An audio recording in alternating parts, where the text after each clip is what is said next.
Hey everybody, it's Marie from Pear Tree Paper Crafts and I'm back today with another 12 by 12 process video for you. This one is for Mix Up That Song, and the focus this month on Mix Up That Song is In the Summertime by Mungo Jerry, and I decided to take a completely different take on this. Rather than going with the summertime theme, I spent a bit of time and I listened to the words, and I decided to take some of the lyrics as my inspiration, and a little bit of the lyrics in the song. In one of the verses says, "Go and see what you can find." So that's what I've gone with as my inspiration for this layout, because the picture is of my little boy on the beach hunting for stones and fossils and things, which is something he loves to do. So what I'm doing right now is I've got a piece of cardstock there that's smaller than 12 by 12, and I'm using a stencil that I designed myself, which has just got lots of lovely words on, like adventure and discover.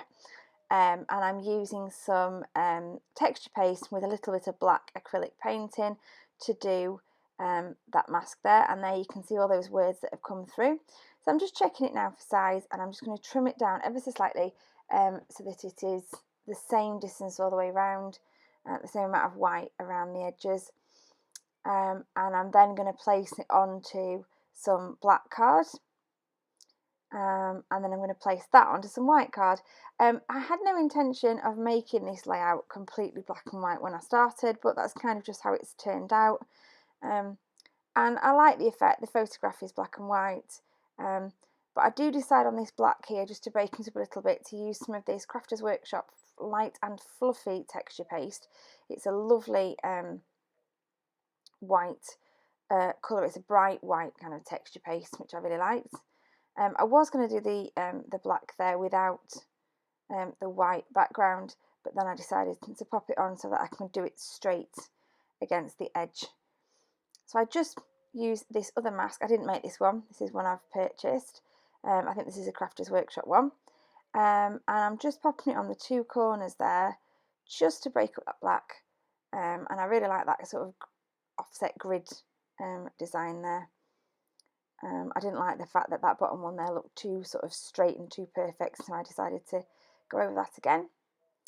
So this is how it's coming together. So the black is obviously wonky, and then I decided to keep the two pieces of white straight.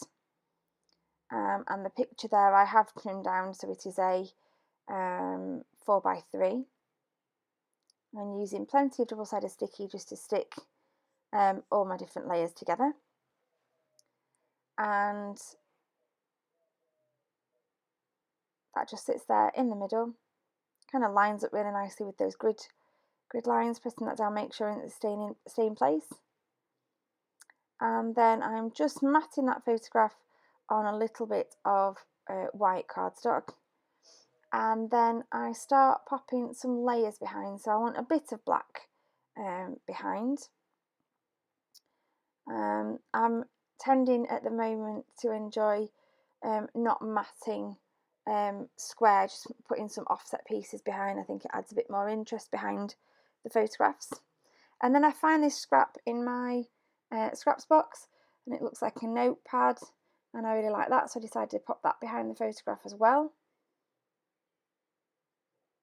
Just offset to one side again, just building up those layers, and I like that a lot. So I'm going to pop another little bit of black just to make that stand out, because it kind of disappears on top of that text. And then I'm going to put some foam on the back of there just to pop it off the page, give a little bit of dimension.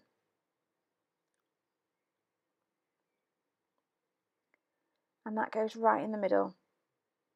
And then I'm just going to go around and see what bits and bobs of embellishments I've got that will work. I like these little arrows. These are from Bramble Fox.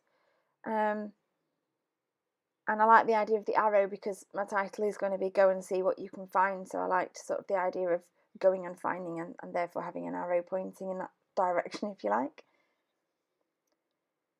So I'm going to pop a few little extra bits behind the photo.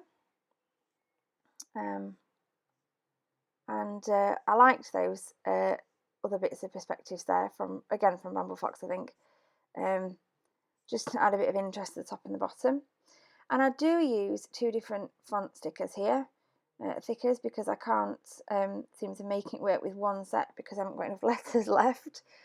This is when you have to get creative when you've run out of lettering. And I do play with this title quite a bit until I can figure out where my words are going to go and on which levels my words are going to go. I decided to move those arrows from the top there because there wasn't enough room to go and see what you can find any other way. I liked it that way, so I decided to pop the arrows down there at the bottom.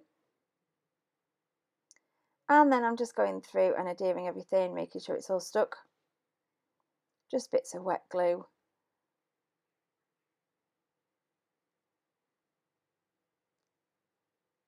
Those perspectives do stick really well with wet glue onto sort of any cardstock. And then I think I choose to put a little arrow on the corner of the photo. And then I decide that I want to use a Kaisercraft overlay on that photo. So in the end I have to pick that arrow back off again and then put it back again in a minute. So I am just using a little bit of washi tape here along the bottom. Just going to fold that under. And then a bit more at the top. And then I do just put that overlay on top of the photograph. And that's about it for my layout today. Thank you ever so much for watching. I hope you've enjoyed the video. If you've enjoyed it, please be sure to give it a big thumbs up and subscribe to my channel. And I hope to see you again over on the Mix Up That Song challenge next month. Thanks for watching.